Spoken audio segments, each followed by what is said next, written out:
이번 시간에는 판다스에 대해서 실습을 통해서 한번 살펴보도록 하겠습니다. 자, 판다스는 먼저 사용하기 전에 우리가 라이브러리를 불러와야 됩니다. 그래서 import라는 키워드를 사용해서 불러오고요. 판다스라고 불러오면 됩니다. 그리고 별칭을 PD로 부여를 해주겠습니다. 컨트롤 엔터를 쳐서 우리가 실행을 시키면 됩니다. 자, 처음에 접속할 때는 우리가 클라우드랑 접속하기 위해서 조금 시간이 걸리죠. 네, 로딩이 성공했고요. 자, 시리즈를 생성하는 것에 대해서 한번 살펴보겠습니다. 시리즈는 데이터와 인덱스 값을 가지고요. 인덱스를 지정해 주지 않으면 0부터 부여가 된다고 했습니다. 그래서 우리가 시리즈를 만들기 위해서는 우리가 판다스를 임포트 해야 되고요. 우리가 이래 리스트를 이용해 가지고 pandas.시리즈 이때 S는 대문자인 걸 꼭 확인하십시오. 시리즈를 만들어서 데이터에 할당을 했습니다. 그리고 데이터를 확인해 보니 자, 이렇게 시리즈가 만들어진 결과가 보이고요. 자, 이렇게 우리가 인덱스랑 밸류 값이 이렇게 보이죠. 그리고 데이터 타입은 정수형입니다.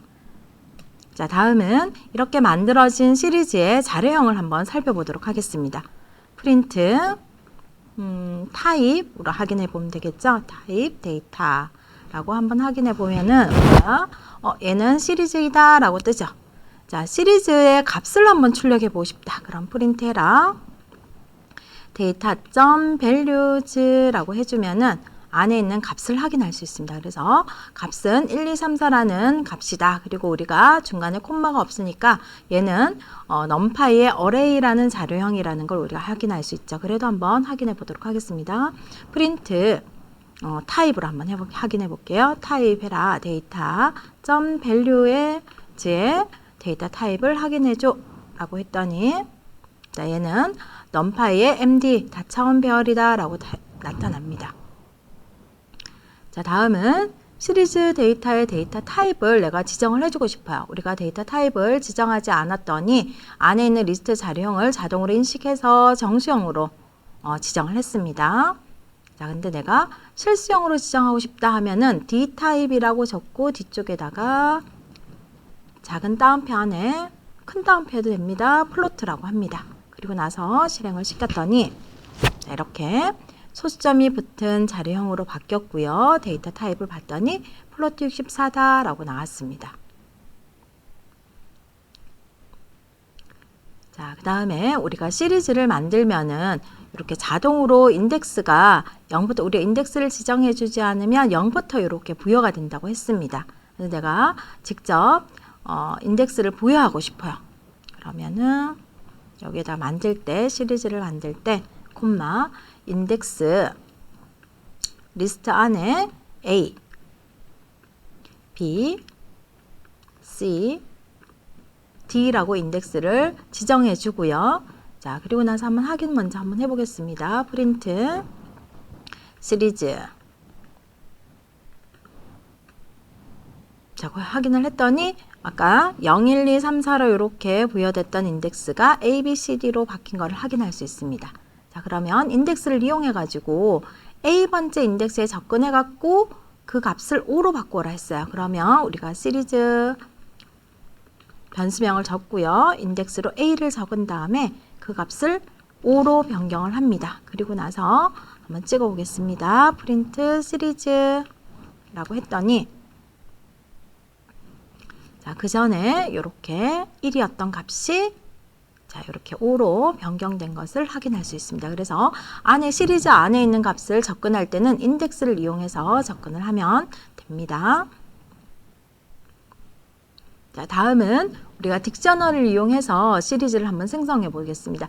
리스트 같은 경우에는 우리가 직접적으로 인덱스 값을 지정해 줘야 됐어요. 근데 우린 딕셔너리는 키랑 밸류로 이루어져 있잖아요. 그래서 키는 인덱스로 지정을 하고 밸류는 밸류 값으로 지정이 됩니다. 그래서 프로스트 언더바 딕 해가지고 중괄호 안에 이렇게 콜론으로 키와 밸류 값을 구분해서 딕셔너리를 형성을 했습니다. 그리고 나서 판다스.시리즈 이때 S는 대문자라고 했죠. 시리즈 프로스트 언더바 딕 해갖고 인수로 우리가 딕셔너리를 넣어줬을 경우에 한번 확인해 봤더니 자, 이렇게 나왔죠.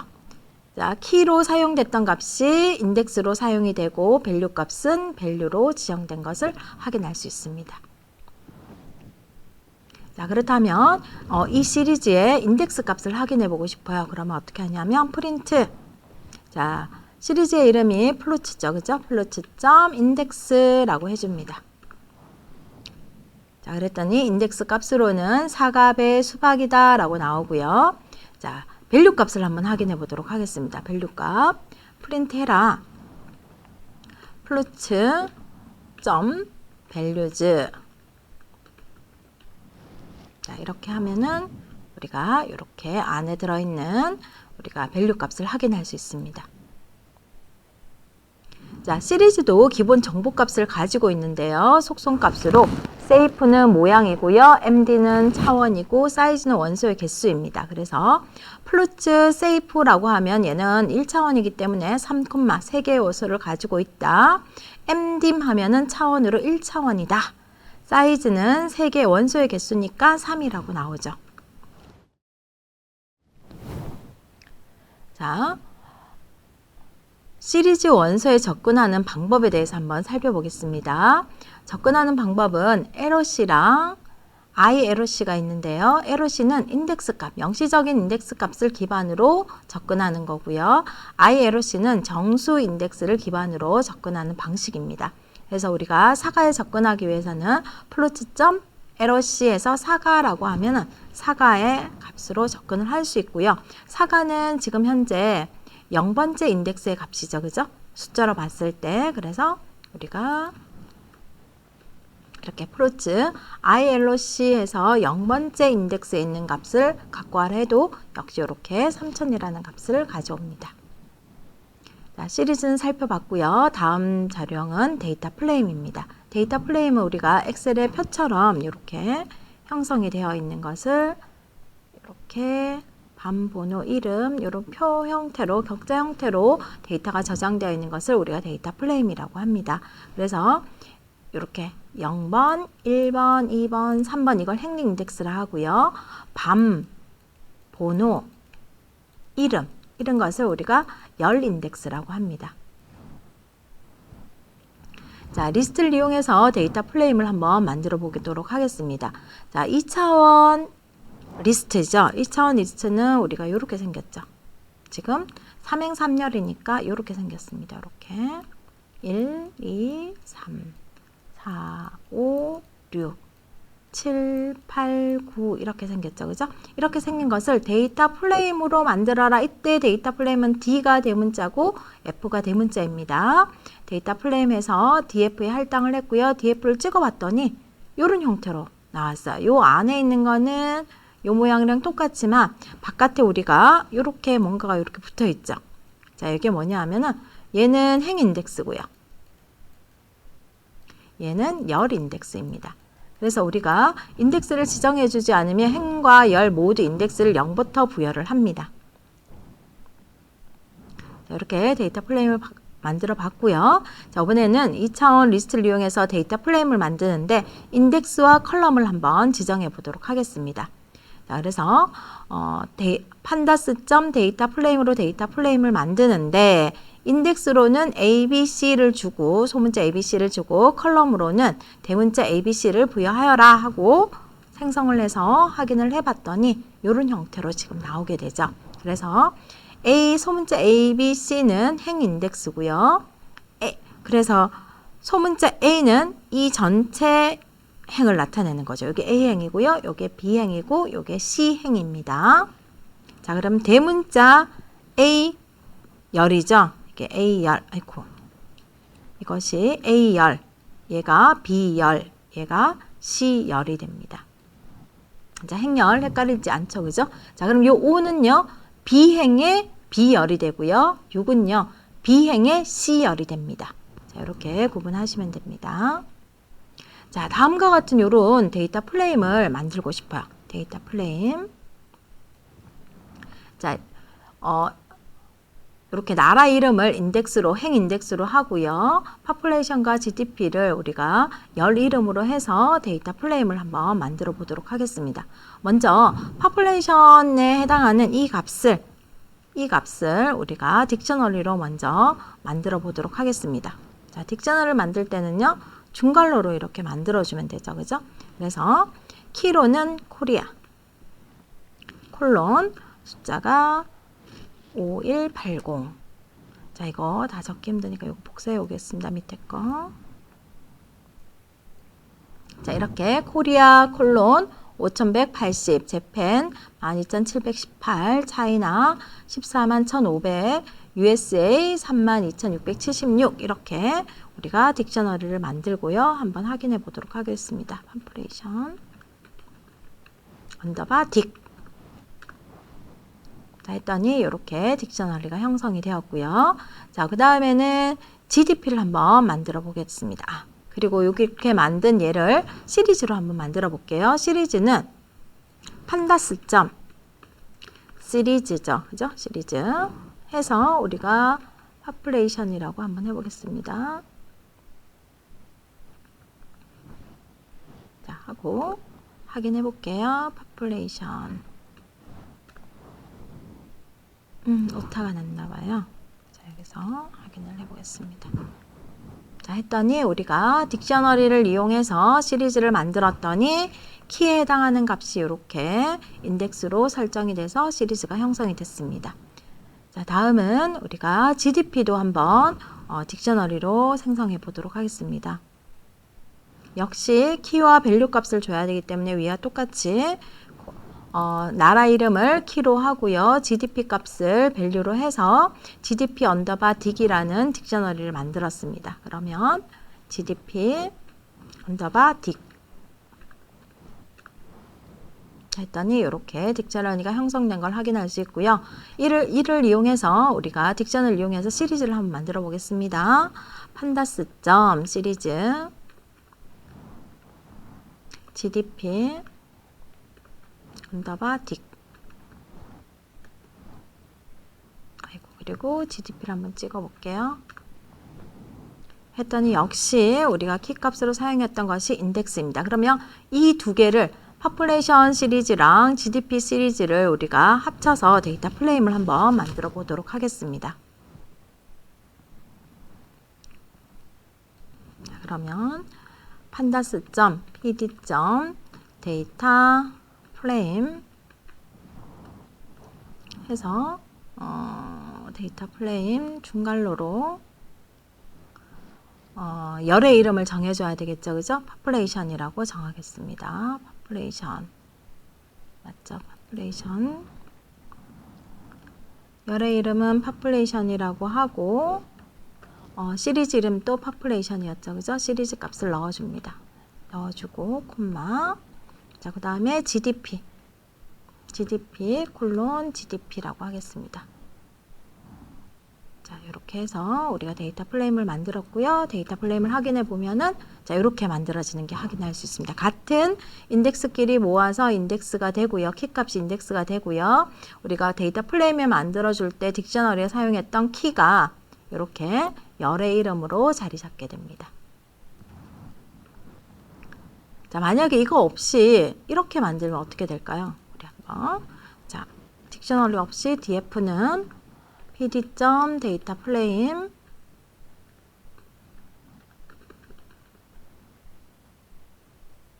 묶어줘야 되니까 안 되네요. 자, 잘못했습니다. 할 수 없네요. 자, 이렇게 해줘야 됩니다. 묶어줘야 되기 때문에 딕셔너리로 묶어줍니다. 자, 우리가 이렇게 각각 딕셔너리를 만들고 시리즈를 만들고 그 시리즈를 다시 딕셔너리로 묶어서 데이터 프레임을 만들었는데요.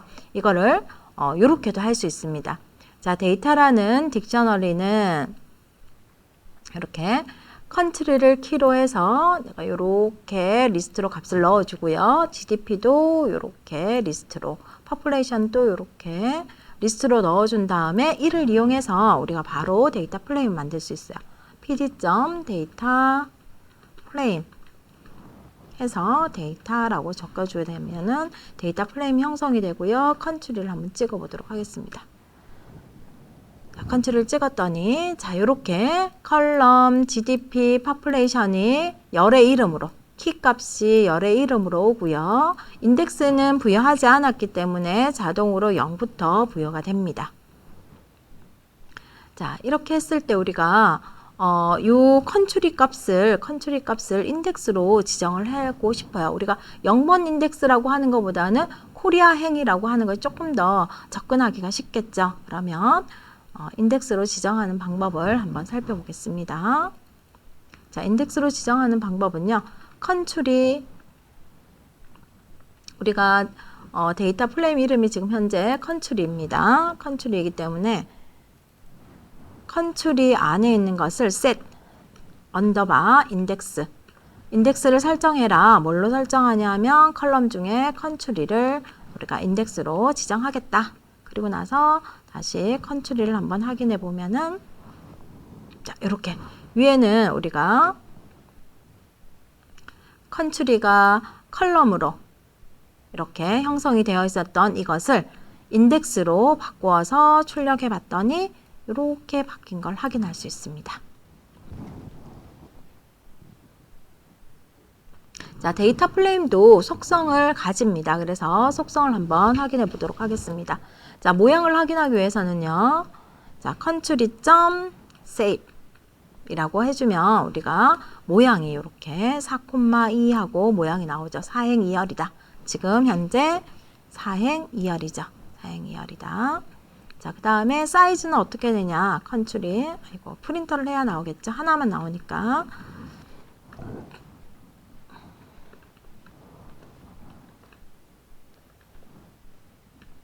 컨트리.사이즈 했더니 4,2행이면서 모양은 데이터 개수는 8개이다 라고 나옵니다. 자, 차원을 알고 싶다. 그럼 프린트 해라. country.mdim 하면 되겠죠. mdim. 그럼 몇 차원이냐? 그러면 equal. 어디가 틀렸을까요? country가 틀렸네요. country.mdim. 했더니 2차원이다 라고 나오죠. 그죠? 그러면 데이터의 플레임의 값을 확인하고 싶다. 프린트 country.values 자, 하면 2차원 별로 이렇게 앞뒤로 두 개가 나오죠. 그죠? 2차원 별로 값을 출력해 주고요. 자, 열을 확인하고 싶어요. 열의 이름이 뭐가 있는지 프린트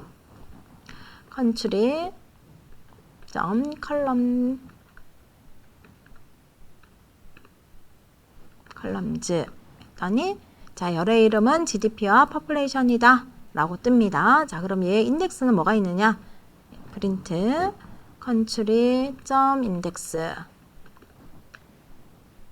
했더니 인덱스는 코리안, 재팬, 차이나, USA다 라고 뜹니다. 자, 이런 데이터 플레임을 우리가 저장하고 불러오는 방법에 대해서 한번 살펴보겠습니다. 저장할 때는 .to 언더바 CSV나 to 언더바 엑셀로 저장을 할 수 있고요. 불러올 때는 pandas.read 언더바 CSV 혹은 read 언더바 엑셀 파일로 불러올 수 있습니다. 자, 기존에 있는 데이터 플레임을 한번 CSV 파일로 내보내 보겠습니다. 데이터 플레임 이름이 컨트리죠. country.to 언더바 CSV 라고 하고요. 내가 내보내기 할 때 무슨 이름으로 저장할지 파일명을 정해줘야 됩니다. country.csv 자, 이렇게 하고 실행을 시켰습니다. 자, 그럼 현재 작업 폴더에 저장이 되기 때문에 여기 있는 폴더 그림을 한번 클릭을 해보겠습니다. 그랬더니 여기 country.csv가 저장된 걸 확인할 수 있죠. 자, 다음은 엑셀로 한번 내보내 보겠습니다. 엑셀로 내보낼 때는 우리가 뭐라 했죠? to 언더바 엑셀이라고 했죠. country.to 언더바 엑셀 해서 내보낼 이름은 country.xlx 자, 확장자 엑셀 확장반차를 적어줍니다. 그랬더니 자, 여기 세로 고침을 한번 해봐야 되겠죠? 에코 다시 찍어 오겠습니다. 자, 했더니 이렇게 엑셀 파일이 생성된 걸 확인할 수 있습니다. 자, 이렇게 저장된 파일에서 읽어서 데이터 플레임을 한번 만들어 보도록 하겠습니다. 자, 불러올 때는요, 일단 불러와서 저장을 해야 되기 때문에 우리가 파일명이 있어야 돼요. 저장할 변수명이 df라고 하겠습니다. df pd.read 언더바 csv CSV 파일을 읽어와라. 어떤 파일을 읽어오냐면 country.csv 파일을 읽어줘 하고 df를 한번 확인해 보겠습니다.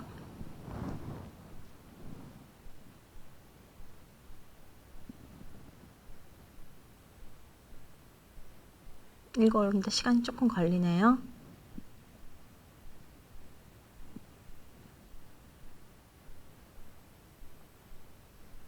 자, 우리가 조금 전에 저장했던 이 파일을 다시 읽어와서 데이터 프레임을 형성하는 겁니다.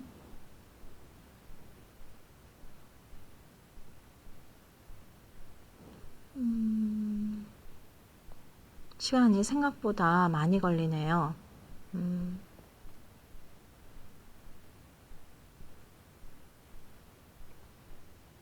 자, 멈추고 다시 시행하겠습니다. 리드 언더바 CSV.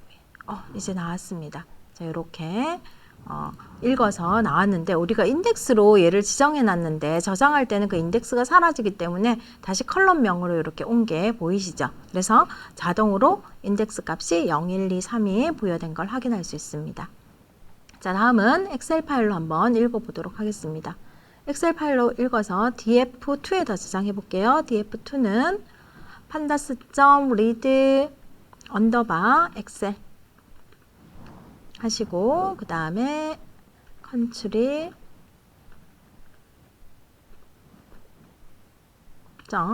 .xlx 라고 했습니다. 그리고 df2라고 하겠습니다.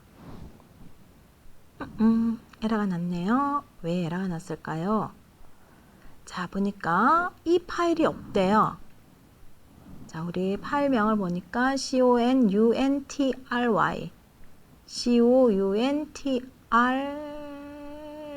그죠? try.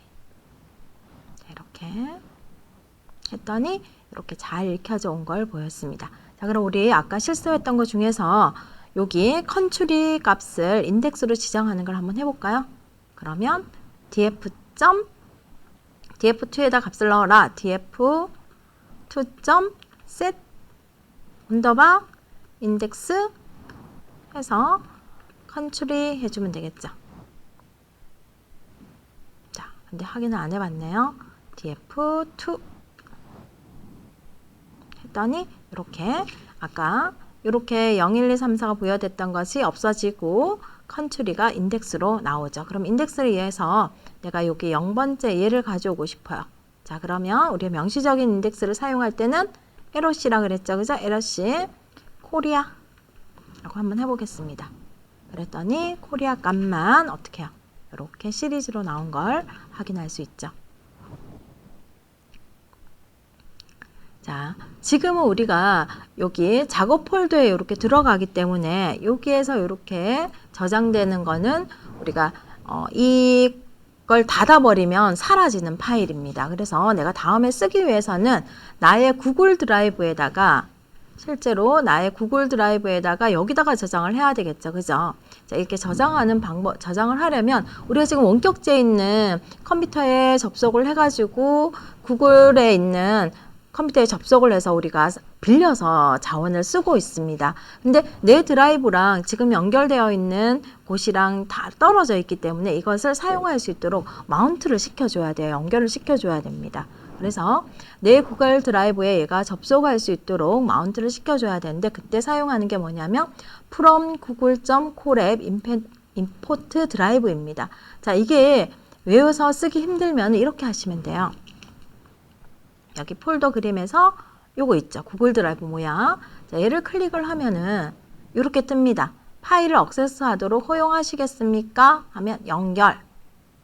자, 하면은 이렇게 바로 연결이 되긴 하는데요. 자, 이때 문제는 뭐냐 하면은 요게 콘텐츠라는 걸 통해 가지고 들어가야 되기 때문에 여기서 한번 확인해 볼게요.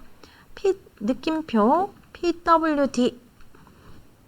자, 현재 위치는 콘텐츠 위치다 라고 뜹니다. 그러면 뭔가 할 때 이걸 접근을 할 때 우리가 콘텐츠라고 이렇게 들어가야지만이 돼요.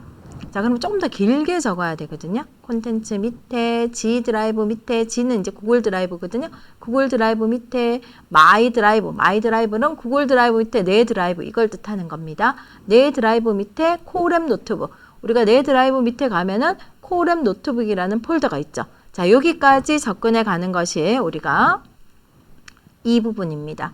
자, 그래서 내가 이렇게 from google.colab import 드라이브에서 드라이브 마운트 G 드라이브라고 해서 마운트를 시키면은 이 콘텐츠 없이 접근이 가능하고요. 내가 이걸 통해 가지고 마운트를 시키면은 여기에다 모든 경로를 다 지정을 해줘야 된다는 겁니다. 자, 그래서 이걸 한번 해보도록 하겠습니다. 우리는 이렇게 적어서 하도록 하겠습니다. from google.colab import 드라이브라고 적고요. drive.mount G 드라이브를 마운트 시켜라. 구글 드라이브를 마운트 시켜라. 라고 하고 실행을 시켜줍니다. 자, 그러면 내한테 권한이 있기 때문에 내한테 허락을 물어봐요. 그래서 구글 드라이브에 연결을 하겠다. 자, 어떤 계정에 연결을 할래? 물어보는 거예요. 그래서 내가 지금 현재 로그인 되어 있는 이 계정에 연결을 하겠다. 자, 하고 밑으로 쭉 내려와서 허용을 해줘야 됩니다. 자, 그러면 이제부터는 나의 구글 드라이브 여기에 얘가 접근을 할 수 있고요. 자, 어느 위치에 접근을 할 것인지 내가 한번 확인해 보도록 하겠습니다. 느낌표 pwd라고 하면은요, 현재 드라이브 위치를 가리켜 주고요. 자, 우리가 import OS라는 걸 하게 되면은 우리가 운영체제, 여기 지금 현재 사용하고 있는 운영체제는요, 원격지에 있는 거는 리눅스를 사용을 하고 있습니다. 그 리눅스 명령어를 쓸 수 있도록 OS를 임포트 시키고요. OS. 이게 맞을까요? 그냥 느낌표 LS라고 하겠습니다. 느낌표 LS 하면 안에 있는 리스트를 보여주는 거거든요. 그래서 했더니 현재 콘텐츠 밑에 있고 콘텐츠 안에 뭐가 있는지를 봤더니 country.csv, country.exe, 드라이브, 그 다음에 샘플 언더바 데이터가 있다라고 뜨는 겁니다. 자, 이렇게 뜨면은 나는 체인지 디렉토리를 이용해 가지고 내가 원하는 위치로 옮겨갈 거예요. 어디로 올라가냐면 구글 드라이브에, 내 드라이브에, 마이 드라이브에 코랩 노트북 안으로 접근을 해 들어가겠습니다. 자, 그래서 직접 한번 적어 볼게요. os.change 디렉토리 폴더를 바꿔라. 어떻게 바꾸냐 하면 G 드라이브 밑에 마이 드라이브 밑에 코랩 노트 북스 밑으로 이동을 해라. 이런 뜻이에요. 자, 이동을 했고요. 또 현재 경로를 한번 확인해 보도록 하겠습니다. os.getCWD라고 하면은 현재 드라이브 위치를 볼 수 있어요. 아이고, 갈로가 빠졌네요. 자, 했더니 내가 들어가라는 위치로 잘 들어갔죠. 아까는 콘텐츠 위치였는데 지금은 구글 드라이브 밑으로 잘 들어가 있습니다. 그리고 나서 그 안에 뭐가 있는지 봤더니 저는 좀 내용이 많거든요. LS라고 했더니 자, 이렇게 굉장히 많은 파일들이 있습니다. 자, 많은 파일들이 있고요. 자, 이제는 내가 이렇게 구글 드라이브를 마운트 시켰기 때문에 country.tocsv라고 하면은 이게 여기서 헷갈리니까 2라고 하겠습니다. 자, 2라고 했더니 이번에는 여기 생기는 것이 아니고 어디 생기냐 하면요. 이게 어디에 있냐 하면 우리가 한번 찾아볼게요. 느낌표 else. 자, 그랬더니 country 2.csv라는 파일이 이렇게 내 드라이브 안에 들어가 있는 게 보이죠. 혹은 여기 들어가서 직접 확인해 보셔도 돼요. 내 드라이브의 코랩 노트북 안에 들어가서 country2라는 여기 폴더가 파일이 생긴 게 보이죠. 자, 이렇게 내가 구글 드라이브에다가 저장을 해 놓으면 얘가 꺼더라도 종료를 하더라도 그 내용은 사라지지 않고 있기 때문에 사용하는 데 도움이 되겠습니다. 그리고 그 파일을 읽어올 때도 역시 마찬가지로 다시 읽어올 거니까 country 언더바 r로 한번 읽어보겠습니다. pandas.read 언더바 csv 2.csv를 읽어와라. 했더니 내 구글 드라이브에 있는 것을 읽어와서 이렇게 보여주고 있습니다. 자, 그럼 여기까지 하고 쉬었다가 시작하겠습니다. 지난 시간에 살펴봤던 우리가 구글 드라이브에 마운팅하는 방법을 한 번 더 정리하고 넘어가도록 하겠습니다.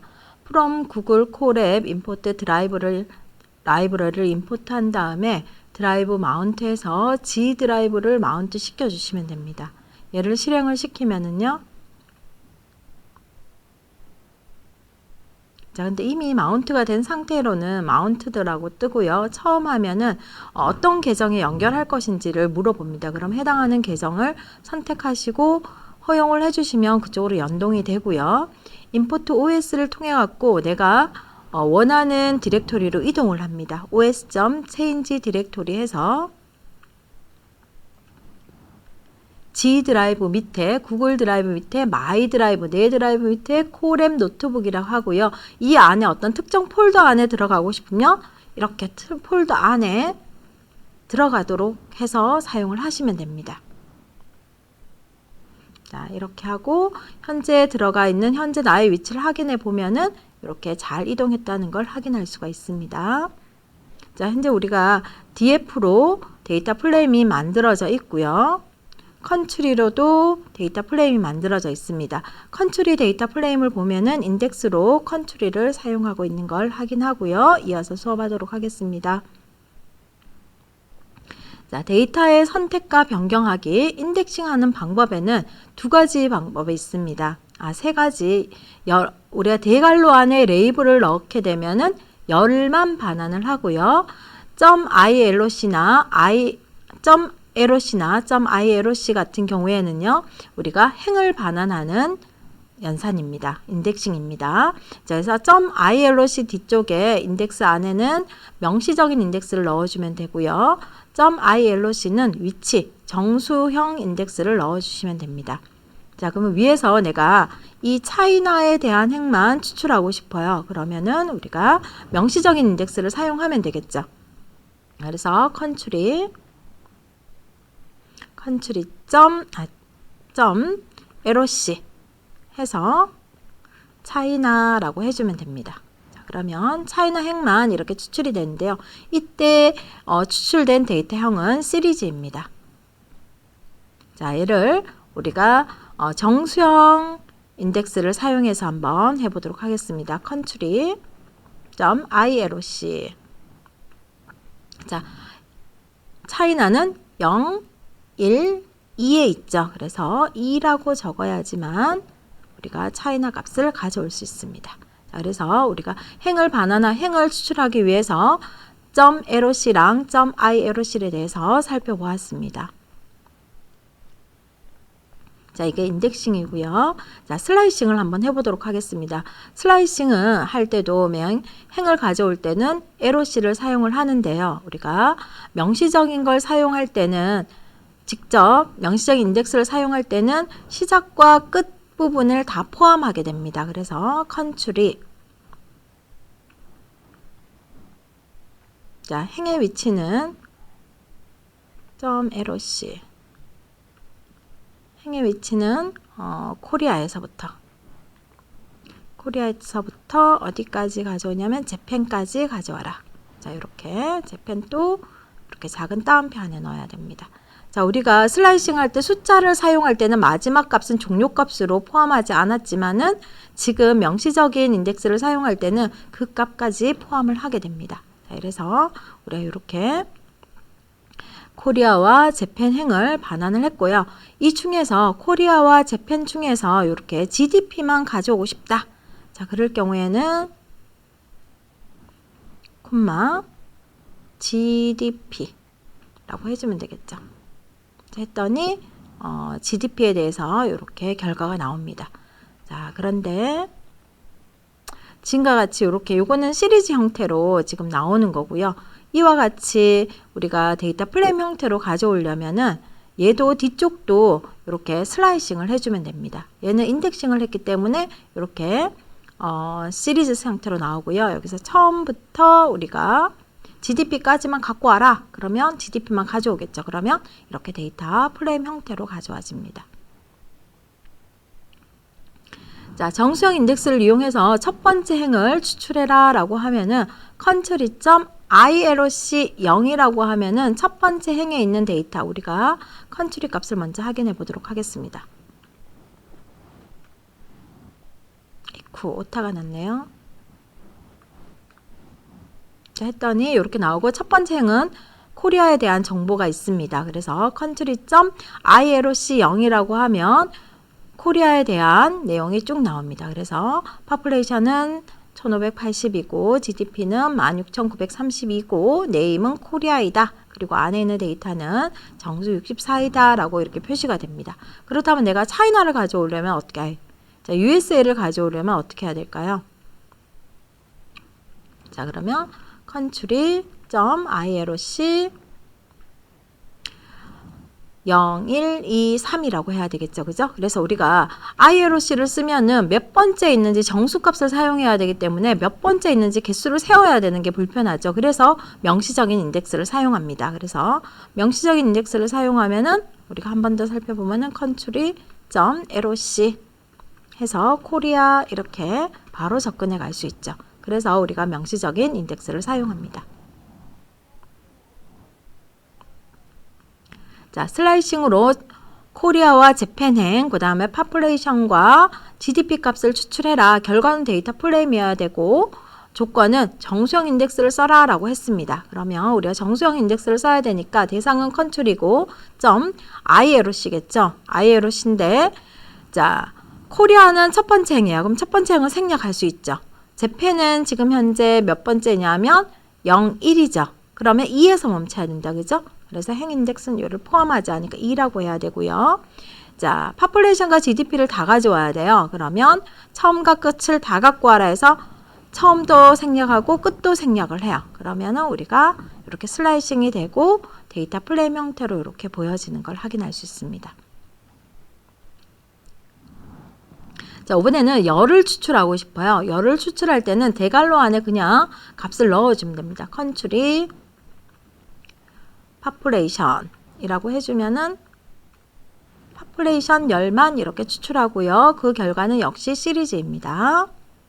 자, 그리고 컨트롤 안에 GDP를 넣게 되면 GDP와 관련된 시리즈 값이 나오게 됩니다. 자, 근데 이게 전부 다 시리즈로 나오는데 나는 얘를 데이터 플레임 형태로 보고 싶어요. 데이터 플레임 형태로 보고 싶으면 이 값을 이렇게 리스트로 넣어주면 됩니다. 이렇게 리스트로 넣어주면은 시리즈가 아닌 데이터 플레임 형태로 나타나게 됩니다. 자, 다음은 우리가 새로운 컬럼을 하나 추가하고 싶어요. 그럴 때는 우리가 데이터 플레임하고 대괄호 안에 새로운 필드명을 넣고 밸류 값을 넣어주면 됩니다. 자, 그래서 우리가 지금 현재 컨트리 값을 먼저 또 한번 찍어 보겠습니다. 컨트리. 자, 컨트리 값은 GDP와 포퓰레이션 값만 있죠. 근데 1인당 GDF를 구하고 싶어요. 그러면 인구수로 나눠주면 되겠죠. 그래서 그 값을 가지고 우리가 새로운 열을 만들도록 하겠습니다. 1인당 GDP는 자, 먼저 계산한 임시 결과를 넣도록 하겠습니다. 템프는 컨트리 해서 GDP 벡터 연산이 가능하거든요. 열과 열끼리 GDP 나누기 country population으로 나누는데 거기에다가 곱하기 우리가 나누기를 하면은 이게 굉장히 작은 값이 나오기 때문에 이게 만 단위로 제가 생략을 해놨거든요. 숫자를 만을 곱해서 나누도록 하겠습니다. 그래서 템플 한번 확인해 보면 자, 이렇게 시리즈 형태로 이렇게 나오게 됩니다. 이렇게 시리즈 형태로 나오고요. 이것을 새로운 컬럼을 만들어서 넣으려면은 우리가 컨트리의 새로운 필드명은 GDP 언더바 per 언더바 capacity라고 카피타라고 해주겠습니다. 캐피타에다가 넣어라. 뭘 넣냐면 TMP를 넣어라 하고 컨트리를 한번 확인해 보도록 하겠습니다. 컨트리를 확인해 보면 자, 이렇게 새로운 컬럼이 이렇게 추가된 걸 확인할 수 있죠. 자, 이번에는 이렇게 만들어진 컬럼을 한번 삭제해 보도록 하겠습니다. 자, 삭제를 할 때는 drop이라는 걸 쓰는데요. country.drop 자, 내가 뭘 드랍할 거냐 하면은 방금 만든 컬럼을 한번 드랍해 보도록 하겠습니다. GDP per capita. 자, 이렇게 해서 삭제해라 하면은 에러가 발생합니다. 왜 에러가 발생하냐면 얘를 어떤 축을 지정하지 않으면 행 인덱스에서 찾으려고 해요. 그러니까 이 인덱스 축에는 이런 거를 찾을 수 없습니다 라고 뜹니다. 그래서 내가 얘는 2차원이니까 첫 번째 축이 행이고요. 두 번째 축이 열이죠. 그래서 첫 번째 축을 0번째 축이라고 하고요. 축이라고 하고 열을 첫 번째 축이라고 합니다. 그래서 내가 두 번째 축인 열을 사용하겠다는 뜻으로 여기다가 엑시스 콤마 1이라고 넣어줍니다. 자, 그러면 지금 삭제하면 결과가 이렇게 돼 하고 미리 보기를 보여줘요. 이렇게만 수행하면. 자, 그렇다면 실제로 컨트리 라고 해보면 원본이 삭제되지 않고 그대로 있는 걸 확인할 수 있죠. 그렇다면 이걸 원본에 반영하는 방법은 두 가지 방법이 있습니다. 첫 번째 방법은 자, 우리 이걸 컨트리를 다른 곳에 하나 옮겨 놓겠습니다. DF에다가 컨트리를 옮겨두면은 DF는 이렇게 똑같은 컨트리랑 똑같은 값을 가지겠죠. 자, 그럼 컨트리에서 한번 해볼게요. TF에서 하겠습니다. df.drop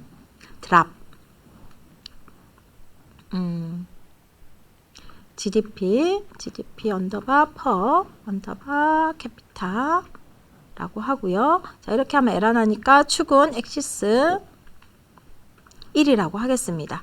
자, 이렇게 하면은 미리 보기만 나온다 했죠. 그죠? 그래서 DF를 한번 다시 확인해 보면 우리가 삭제되지 않은 상태라고 했습니다. 자, 그래서 여기다가 삭제하는 방법은 in place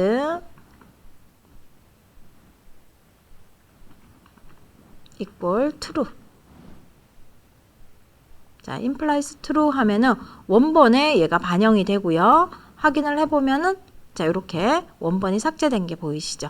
자, 이렇게 되면 문제가 뭐냐 하면은 우리가 이 원본에 바로 반영해 버리니까 우리가 되살리고 싶어도 되살릴 수가 없죠.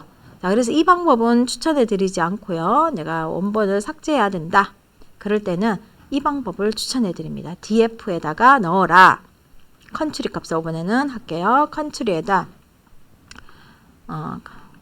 여기다 2라고 하겠습니다. 헷갈릴 수 있으니까 2에다가 다시 집어넣어라. 컨트리에 있는 값을 드랍 시켜라.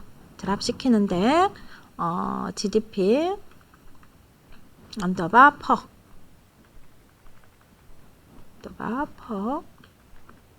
언더바 캐피타 라고 해주고 축은 엑시스 이퀄 1. 자, 이렇게 축을 하나 지워서 그 결과는 DF에다 넣어라. 자, 어떤 게 또 틀렸을까요? 오타가 났을까요?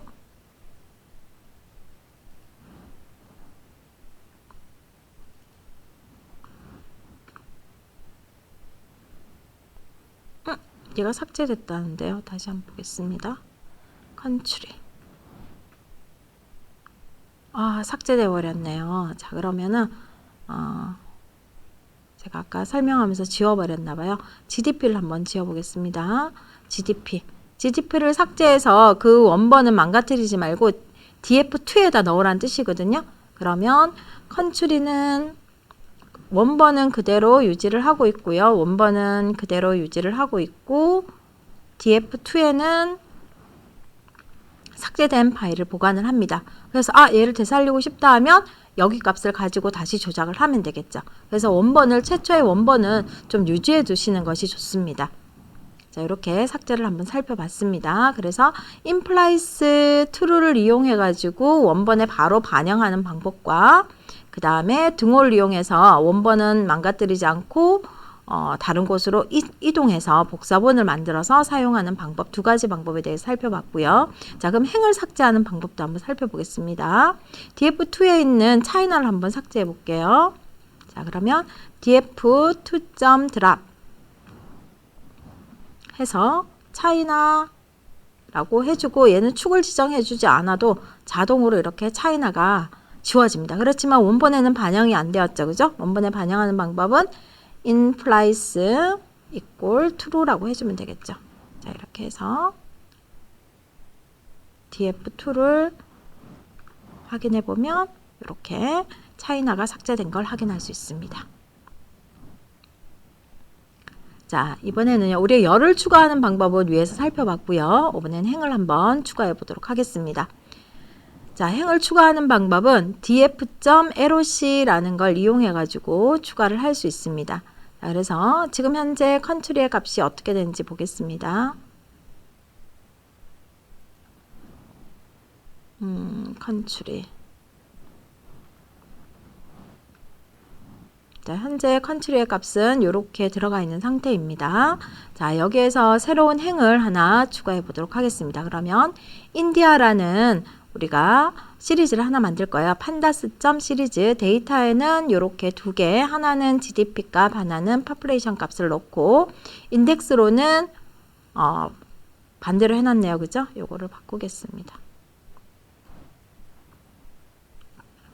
GDP 값과 population 값을 넣어줘라 하고 country.loc에서 인디아에서 인디아 값을 넣어주고 나면은 우리가 확인을 해보면 이렇게 행이 추가된 게 보입니다. 이렇게 행이 추가가 되죠. 자, 그런데 뭔가가 인디아를 추가할 때 오타가 났었나 봐요. population 오타가 나서 여기 보면 지금 값이 들어가지 않았죠. 그죠? 값이 들어가지 않아서 결측치가 생겼습니다. 자, 그러면 이 결측치를 어떻게 해결할 것인가? 우리 결측치가 있는지 없는지는 country.isNull이라고 하면은 자, 보면은 결측치가 없는 건 전부 다 펄스로 나오고요. 결측치가 있는 건 이렇게 true로 포함이 됩니다. 우리가 뒤쪽에 우리가 인공지능의 머신러닝을 할 때 결측치가 있으면 데이터 처리가 어렵거든요. 그래서 반드시 결측치는 해결하고 넘어가야 됩니다. 자, 그래서 country is null 해서 sum이라고 하면은 우리가 sum은 합을 구하는 건데요. 이때 is null 하면 true false 값으로 이렇게 나오잖아요. 그러면 false는 0으로 다 계산식에 참여를 하게 되고요. true는 1로 참여를 합니다. 그래서 이걸 다 더하면 true의 개수만큼 카운팅이 되기 때문에 지금 GDP per capita가 1이다. 자, population에 한 개의 결측값이 존재한다라고 뜹니다. 자, 그러면 이 결측값을 없애야 되겠죠. 그죠? 자, 그래서 결측값을 없애기 위해서 인디아에 있는 population 값을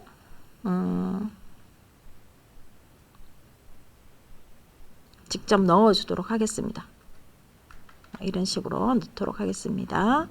자, 넣었더니 결측값이 없어진 게 확인이 되죠. 자, 이렇게 처리를 하면 됩니다. 자, 이번에 행을 한번 삭제하는 거 한번 더 살펴보겠습니다. 드랍, 인덱스, 삭제할 인덱스를 적고요. 엑시스는 0입니다. 행방향은. 우리가 엑시스는 0 또는 1을 적을 수 있는데요. 디폴트가 0이고요. 1은 열방향으로 삭제를 할 때 사용을 합니다. implies true라는 거는 우리가 기본적으로 생략이 되어 있는데요. implies true는 원본에 바로 반영을 하겠다는 뜻입니다.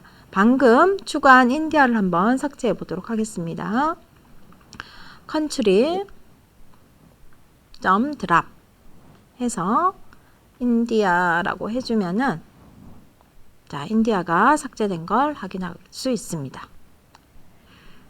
자, 그 다음 열을 삭제하는 거요. 우리 GDP 열 삭제하는 거 앞에서 한번 살펴봤고요. 자, 다음은 안에 있는 데이터 중에서 내가 원하는 데이터만 뽑아내는 방법에 대해서 가상의 데이터를 만들어서 살펴보도록 하겠습니다. 일단 우리가 랜덤한 수를 만들기 위해서 numpy를 임포트 시키고요. 데이터 프레임을 만들기 위해서 판다스를 임포트 시켰습니다. 그리고 pandas.data 프레임 해서 numpy random land 5,2라고 했습니다. 이거 란드는 0에서부터 1 사이에 랜덤한 수를 만드는 거고요. 5,2는 5행 2열의 배열을 2차원 배열을 만들어 달라는 뜻이죠. 그리고 그 2차원 배열을 이용해서 데이터 프레임을 만드는데 컬럼의 이름은 A, B라고 줘라 라고 했습니다. 그렇다면 인덱스는 자동으로 0, 1, 2, 3, 4가 붙겠죠. 그래서 실행을 딱 시키면은 자, 이렇게 0에서부터 1 사이에 랜덤한 수가 나오고요. 열의 이름은 A, B가 부여가 되고 행의 행의 인덱스는 자동으로 0, 1, 2, 3, 4가 붙게 됩니다. 자, 그럼 이 데이터 중에서 A 컬럼 값이 0.5보다 작고 0.5보다 작고 B 컬럼 값이 0.3보다 큰 값을 추출해라. 두 개의 값을 만족하는 값을 추출해라 라고 했습니다. 자, 그래서 마스킹 연산자를 이용하는 방법에 대해서 한번 살펴볼 텐데요. 자, 지금 일단은 A가 0.5보다 작은 데이터는 지금 얘 하나밖에 없고 이거이면서 만족하면서 0.3보다 큰 데이터 지금 아무것도 없죠. 그죠? 새롭게 추출하겠습니다. 데이터를. 자, 그랬더니 0.5보다 작고 0.3보다가 큰 데이터가 이렇게 두 개 존재하죠. 그죠? 자, 이렇게 이 데이터를 가지고 하겠습니다. 자, DF에 A열에 0.5보다 작다라고 하면은 0.5보다 작은 값이 true, false 값으로 나와요. 세 개의 true 값이 있죠. 그죠? 0.5보다 작은 것이 하나, 둘, 세 건이 있다는 뜻입니다. 자, 그 다음에 DF, B 컬럼의 값이 0.3보다 큰 거. 자면 역시 이렇게 하나, 둘, 세 개가 나오죠. 자, 그럼 이 두 개를 조합을 하겠습니다. 조합을 하면은 자, DF A 컬럼이 A보다 크고 그리고 할 때 이렇게 %를 씁니다. 마스크 연산자에서는. 자, 그리고 얘를 하는데 이때 주의해야 될 거는 조건을 반드시 이렇게 갈로로 묶어줘야 합니다. 이렇게 조건들을 묶어주면은 자, 이 true, false 둘 다 만족하는 둘 다 true인 것만 true가 되게끔 이렇게 나옵니다. 자, 나오고요. 자, 여기에서 이 조건을 인덱스 연산자 안에 넣게 되면은 마스킹 연산자라서 우리가 true로 된 부분만 출력이 된다고 했죠. 그래서 이렇게 두 개 다 만족하는 값만 추출되게 됩니다. 자, 다음은 이 명령어를 커리를 이용해서 한번 추출해 보도록 하겠습니다. 자, 커리는 똑같은 표현인데 우리가 컬럼명을 df 커리 해서 다운편에 바로 조건을 넣어주면 돼요. A 컬럼의 값이 0.5보다가 작고 and 여기서 %가 아니고 and라고 적어줘야 됩니다. B가 0.3보다 큰 거에 해당하는 값을 뽑아달라 했더니 이렇게 뽑아줘요. 자, 그러면 우리가 데이터를 한번 df 값을 한번 찍어 보겠습니다. 현재 df 값은 이렇게 생겼고요. 자, 둘 다 어떤 값을 한번 뽑아 볼까요? 0.9보다가 A가 0.9보다 크거나 B가 0.9보다 큰 데이터를 뽑고 싶어요. 자, 이렇게 A 컬럼의 값이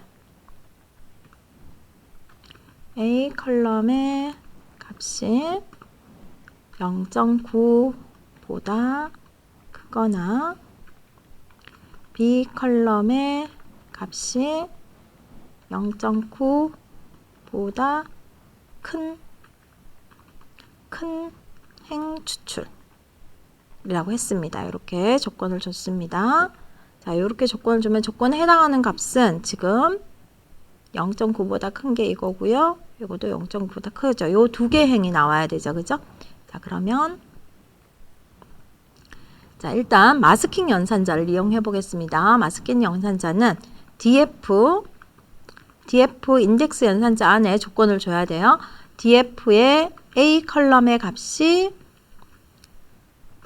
0.9보다 크거나는 이렇게 적습니다. OR 5%. 자, 이 기호는 어디에 있냐면 우리 키보드에 통화 기호 있죠. 이렇게. 이 기호의 윗글새입니다. 윗글새. 이거나 df B 컬럼의 값이 0.9보다가 큰 두 개 적어 and는 둘 다 참여해야지만 출력되는 거고요. OR는 둘 중에 하나라도 참이면 그 결과를 출력하는 연산자입니다. 논리 연산자입니다. 어디가 틀렸을까요? 제일 중요한 거 뭐라 그랬죠? 우리가 조건은 갈로로 반드시 묶어줘야 된다. 자, 이런 에러에 주의하셔야 됩니다. 자, 이렇게 했더니 0번 챙과 4번 챙이 출력되는 게 나오죠. 자, 그 다음에는 커리 값으로 한번 출력해 보도록 하겠습니다. 자, df.curry. 자, 커리는 따옴표 안에 값을 넣어주면 되죠. 그죠? A가 0.9보다 크거나는 오화로 합니다. B가 0.9보다 큰 값을 커리해달라, 질의해달라 했더니 똑같은 결과가 나오죠. 자, 우리가 이렇게 마스킹 연산자와 커리 연산자를 써서 우리가 검색을 할 수 있고요. 한 번 더 헷갈리지 않게 한 번 더 한번 해볼까요? 그럼 컨트리를 한번 해보겠습니다. 컨트리 데이터가 지금 이렇게 들어있어요. 이렇게 들어있는 상태에서 내가 만 미만인, GDP가 만 미만인 걸 추출하고 싶어요. 자, 그러면 컨트리 안에 컨트리 요거부터 할게요. 컨트리 GDP가